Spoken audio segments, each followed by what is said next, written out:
Been gone for a minute, now I'm back again. What's up, everybody? I do have to apologize. I have been away for a hot second. At least I haven't posted a video in forever, and I just felt so terrible about it that I decided to just throw this video together. So if it sounds like a hot mess, it's because it is. I haven't prepared anything for this, but I'm just gonna go ahead and start spitting hot truth to y'all. First off, I have to thank all of you from the depths of my horrible black heart. The last video that I did post, I ended up getting a lot of subscribers and a lot of love and some hate, which is perfectly fine. And I have to thank all of you, and that's why I felt so terrible about it. My personal life just took a nosedive and horrible things started happening, but you know, that's my business. And that's why I feel so bad. So many subscribers, so much love, so many comments were left, and now I feel kind of bad that I just left all y'all hanging. So I'm going to go ahead and just throw this video together. It is already season 9 of RuPaul's Drag Race, so I have a lot of catching up to do. So please forgive me, and please don't hate me for how terrible this video is about to be. Second, I had no idea that the word that I made up would just spread like syphilis, but my ultimate goal is for the words butt-fuckery to be used at the season 9 reunion. Please, let's all work together to make this happen. Butt-fuckery is the word of the day. It's also hyphenated, so yes, it is one word.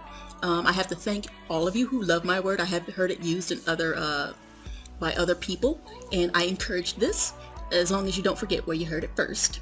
So yeah, first thing is I'm sorry, and second thing is let's make butt-fuckery a thing. Let's make that happen, shall we? Now let's move on to the show. Now, I actually did make a follow-up video to the Fifi O'Hara video, the one that brought me so much love and hate, which I enjoy immensely. I did make that second video or follow-up video, however I didn't post it, and now that so much time has passed, I'm likely not going to post it. You know, I like to look forward and not dwell in the past, unlike some other people.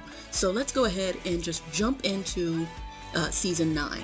So here we are, season 9, and you know, just for full disclosure, I haven't heard of any of these queens. At least I didn't realize that I had actually come across any of these queens. The only queen that I am actually familiar with is Nina Bonina. I did not realize that that was Nina who did the parody of Jasmine Masters. I did see her video some time back. I just didn't realize that that was her, and I loved that video.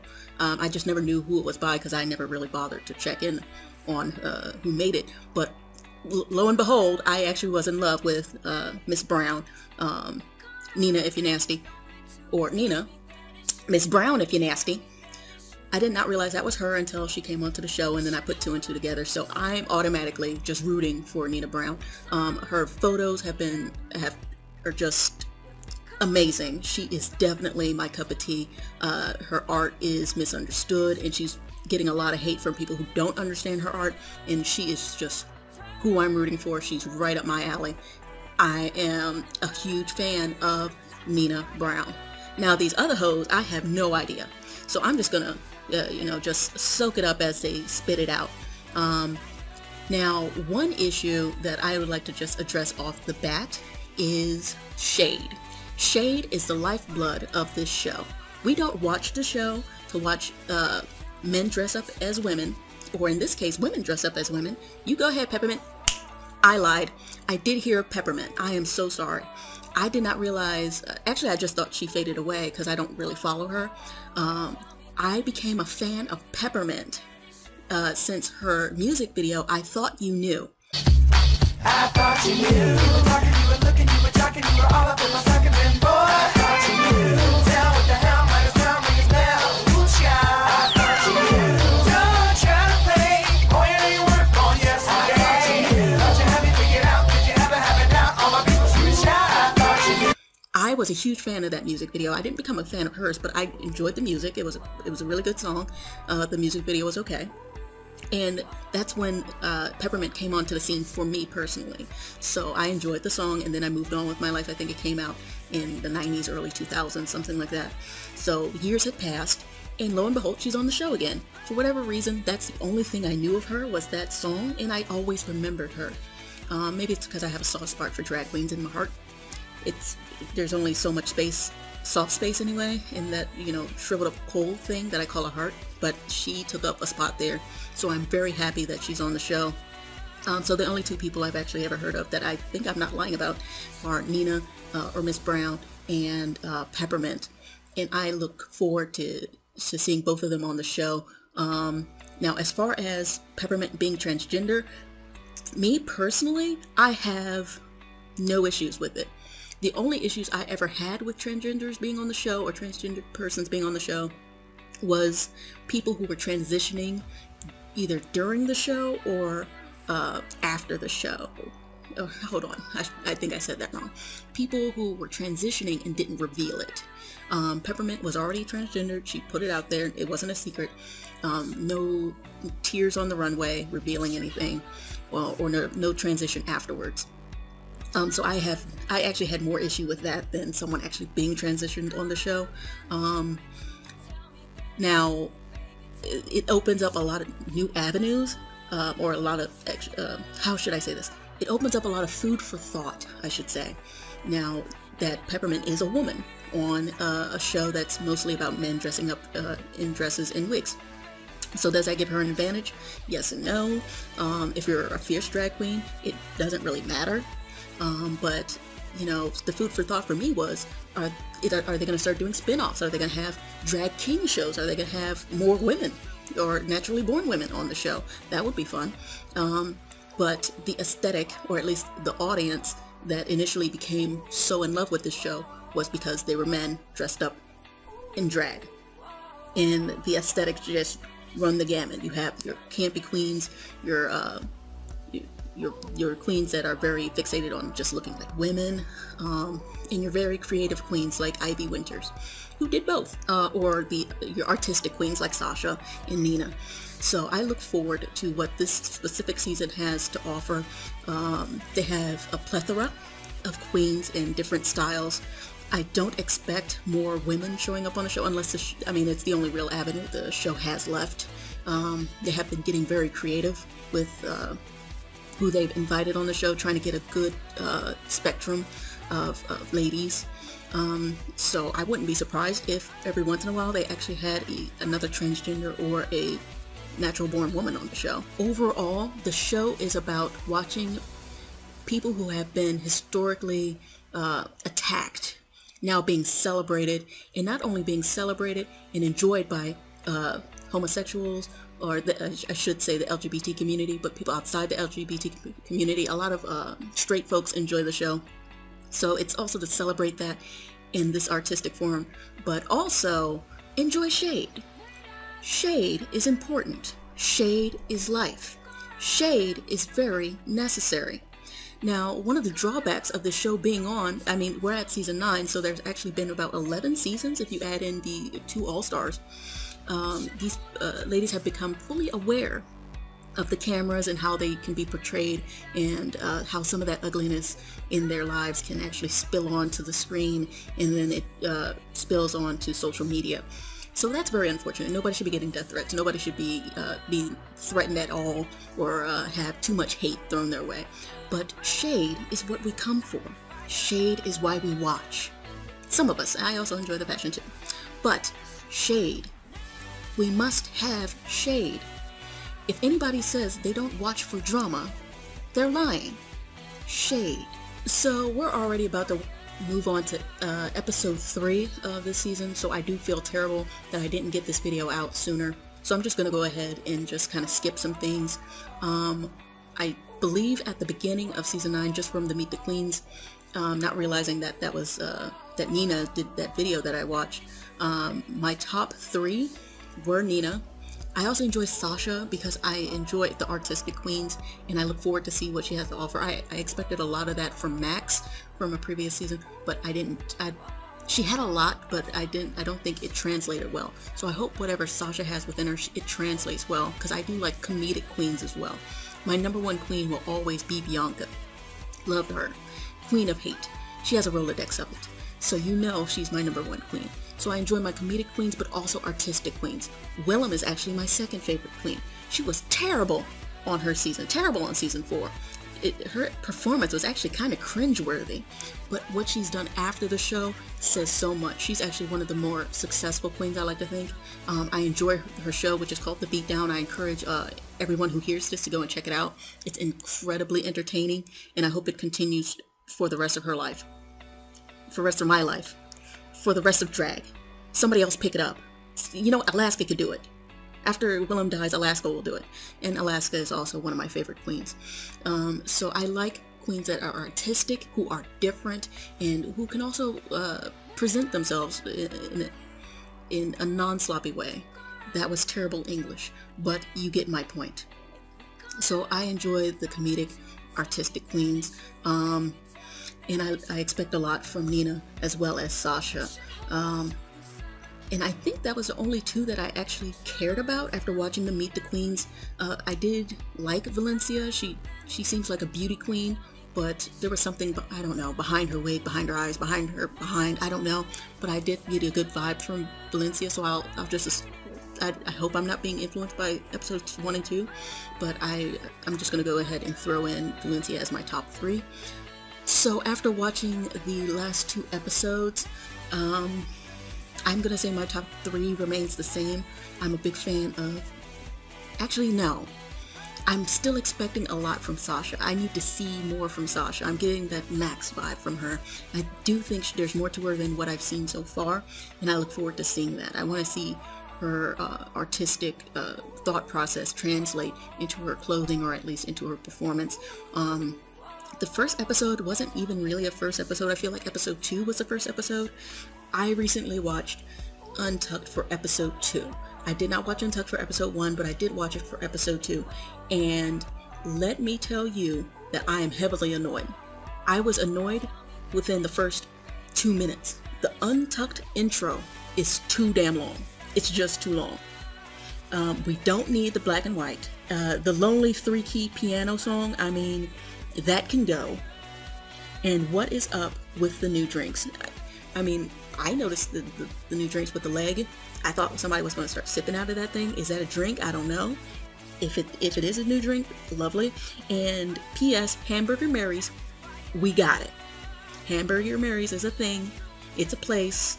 Queens go there. It's very gay friendly. We got it. But nope, we got to have a blonde bitch holding up a burger to make sure you know Hamburger Mary's is sponsoring this. Whatever happened to those underwear cats, I don't know, but Hamburger Mary's now got it.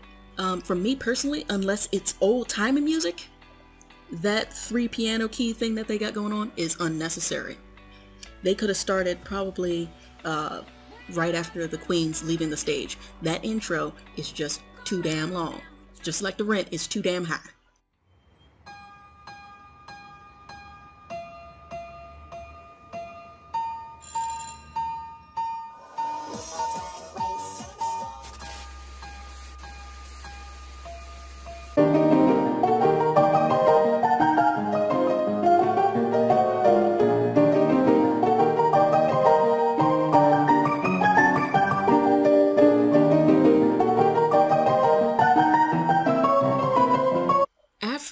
Watching episodes 1 and 2, I did want to root for Charlie. I do like Charlie. I think she has a lot that she could bring to the show, a lot of 1, knowledge, and 2, stories, but also talent. So I started looking forward to what Charlie had to offer, and then in Untucked, she kind of revealed her vulnerability. She's very unsure of herself, which is fine. In actuality, all the queens are. All the queens that seem boisterous and arrogant and full of themselves are actually extremely vulnerable as well. They do have their vulnerabilities. They're also unsure of themselves. So everybody has that to some degree.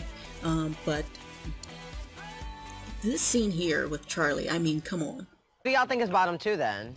Me I don't know. and James. I need to go learn that song because I'm 90% sure they're getting rid of the old bitch first. Oh, so no. that's my gut. Damn it, Charlie. Wait, what's that, Alexis?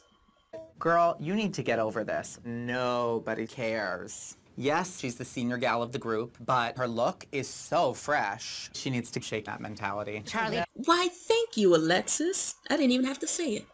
Now that Charlie versus Eureka moment, I feel like that's going to resurface. Don't go there in your head. I don't know who That's what you they're gave me. When I first met you, you gave me committed to Lady learning Gaga. that choreography. Your voice, your attitude, I everything. to learn that choreography. So and you I worked got it, my ass girl. off. Could you shut up a second?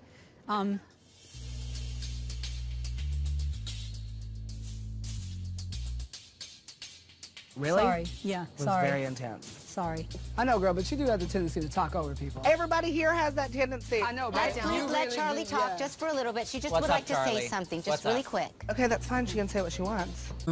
Either Charlie's going to be unsure of herself again, or Eureka is going to get bitched at again. Either or possibly both. I do feel like every once in a while the show will kind of telegraph what characteristics they're going to label each character with. You can tell how they edit people pretty early on, who's going to be the bitch, who's going to be Miss Congeniality, who's going to be basically portrayed in what way. Now they've already shown Charlie's vulnerability, and I feel like that's going to resurface. They've shown that Eureka talks too much and sometimes overcompensates because of her vulnerability and how unsure she is of herself, that she's always the self-deprecation, talking over people, kind of being rude. I feel like that's going to resurface. Now either it's going to be with Charlie again, or it's going to be with a few other queens. So I feel like that's going to become a thing. Now for Kimura, she stated, "I'm worried about my performance." And my thoughts were, you should be. That lip sync was weak. Considering that episode 1 was kind of like, someone else put it as episode 0, which pretty much fits the bill. I consider episode 2 as episode 1. I would have done a double elimination right off the bat. That hasn't been done before. Just double eliminated both of them. That lip sync was probably one of the worst lip syncs I've ever seen. I just didn't feel anything from either of them. Now from Kimura's Meet the Queens, I was expecting a lot from her. I was expecting her to either be the bitch, but she was going to be the fashionable bitch. She was going to be the bitch that can throw it down on the runway. Even if she was weak in performances, she just knew how to throw an outfit together. But I was wrong. I am sorry. I'm worried about my performance. She should be. Now as far as that lip sync go, as I said, it was weak. I would have definitely did a double elimination on episode 1, which is episode 2, but I'm calling it episode 1. And what hasn't been done before, because you know Rue likes to mix it up a bit, is I would have brought back 2 bitches from a different season. That's never been done before. She's brought back Shangela, who was on a different season, and now she's brought back Miss Cuckoo, which was from a different season, but she's never brought back 2 people that were from a different season. So that would have been one way to be different. And I would have welcomed it, because that's how much I did not care for the performance those 2 ladies put on that stage to a B-52 song. I mean, come on. Now, as I stated previously, the queens are very much aware of editing, and now I'm a bit upset because now they know how they're being portrayed, and now the shade, people's true feelings are now hidden, or they're being edited by the queens themselves. They're not saying what they really mean or what they really want to say because they're aware of the cameras. And this is displayed in Untucked. These queens were so nice. They were too nice. I mean, but that's also because they're still 14. Everybody keep that in mind. That's the hope I have. The evil hope that I have. There's still 14 queens. At that point, there were still 14. Right now, there's 13 queens. But as the numbers dwindle and the stress cranks up to 1,000, I hope the too nice starts to thaw, and I will see the real personalities of these queens start to bubble up, and that's what I came to see. Now, here's one thing that I would like to address before I close out this video, is how queens are now aware of how they're being portrayed on the show and how they're mitigating that. One, they're censoring themselves by not reacting the way they would normally react, but also, I don't know if you guys are aware of Alexis's video about Untucked when she was, I guess she had said something about James Mansfield.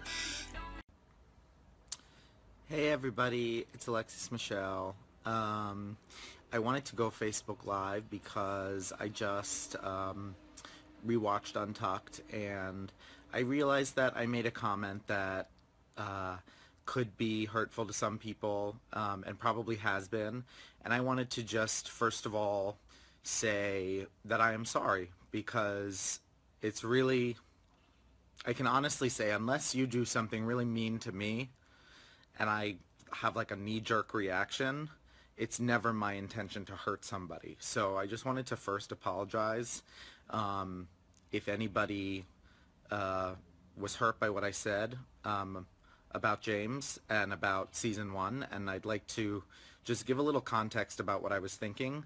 I'm not trying to say I didn't say anything. I'm not trying to say it's editing's fault. You heard it come out of my mouth. So I just want to try to share a little context of what I was talking about and what I meant when I said it. See this? This is called owning it. Regardless if it's just explaining something or making excuses, it's called owning it. But she's at least taking ownership of what she said and how, and not saying it was editing. Somebody should probably take notes. Oh wait, it doesn't matter. You're not coming back ever again, so go ahead. Never mind. Anywho, her video went on for a short bit, but it started getting weird and went into the realm of too much brown nosing. But either way, she made this video in response to the show, to own what she said, and now to explain to the masses what she meant by it, so she doesn't get horrible death threats or people snatching off her wig on stage. P.S. I don't know if that last thing ever happened, but I wouldn't be surprised. But anywho, now I am aware that people want me to put out a video about all the butt-fuckery that has been happening on RuPaul's Drag Race. See that? I started with butt-fuckery and I'm going to end with butt-fuckery. That's right. So I'm aware that people wanted me to make a video about it, but there's just so much butt-fuckery. I mean, my God. And I wanted to go all the way back to season 1 and just point it all out, but there's just so much butt-fuckery. I mean, all the butt-fuckery. Jesus Christ. So what I'm going to actually start doing is, I don't plan on making reaction videos or anything like that, so I hope you're not looking for weekly videos being uploaded. But for this case, this is a clear sign of how I initially felt as a potential sign of some butt-fuckery, or evidence that butt-fuckery has occurred. Now, first off, James Mansfield got eliminated because her game wasn't on the right level. I'm sorry, not sorry. It's just reality. I enjoy Campy Queens. I understand Campy Queens, but people say she just didn't take it far enough. I just don't know if she had enough. RuPaul seems to enjoy her. She enjoyed her audition tape. So I don't know if that character didn't just show up on the show. I don't know if it was nerves. I don't know what it was, but we all have to agree that it just couldn't hold a candle to some of the beloved queens that have been displayed on the show in the past, and some of these queens that are currently on this season. I mean, the nerves and the jitters needed to have been shaken out in episode 0. They all have confidence issues. Every single queen on the show has had confidence issues, except maybe Bianca. Love her. But she has no soul. So soulless people, I mean, have all the confidence in the world. There's nothing to shake them. But all the queens have had some type of issues with their confidence or self-doubt. But here's the part that kind of struck me as a little bit of butt-fuckery here. In Untucked, one of the first things that Miss Brown had said was, I just want to know, how did I do as a captain? How was she as a captain? Now, if I'm an editor, why wouldn't I show some of that uncertainty that Miss Brown has displayed, or claims to have displayed, on the show? I don't recall ever seeing any point Nina having any confidence issues, or having issues communicating with the other queens, or being a captain. And from what I've seen in Untucked, or at least how the other queens responded to the question, there was clearly something, or maybe they were just throwing shade at Nina. I don't know, but they made it seem like she had issues, or there was some type of potential storyline with her not performing well as a captain, or being unsure of herself, so on and so forth. But that was never shown in the show. Maybe I'm wrong, I never noticed it, But that's rather interesting. They showed plenty of times when other queens were very uncertain of themselves, but not with Nina, even though she is my #1 and I am rooting for her. It's just a very strange thing. Now, as far as I'm tracking, the show has never strayed from revealing people's uncertainties or revealing their vulnerabilities. It's actually very nice. So it's very strange that for whatever reason they decided to edit all that out. Just look at Untucked for episode 2. How many queens have been uncertain of themselves? Now, I also enjoy being the devil's advocate. Perhaps she showed this uncertainty at the hotel. And then that brought an exciting thought to my mind. I thought, well, why aren't they filming them at the hotel when they're talking to each other in, you know, common areas? That would be exciting. That's something that's never been seen on RuPaul's Drag Race. Watching the queens outside of the Drag Race, outside of the studio, in the hotel, talking to each other or practicing in their rooms. But, you know, everybody has to have their private downtime. So that's just my thought. That just seemed like a little bit of potential butt-fuckery, so a little butt-fuckery. I don't know what you guys think. Please go ahead and comment down below. Comment on what you think. I do apologize again for not making a video. I do apologize for this video seeming a little bit rushed and a hot mess. And I hope to put out more videos just for funsies, because I need the money. So I look forward to reading your comments and your death threats. And please like, subscribe. I don't care. Just do whatever you want to do. I hate it when people say that. Do you, boo.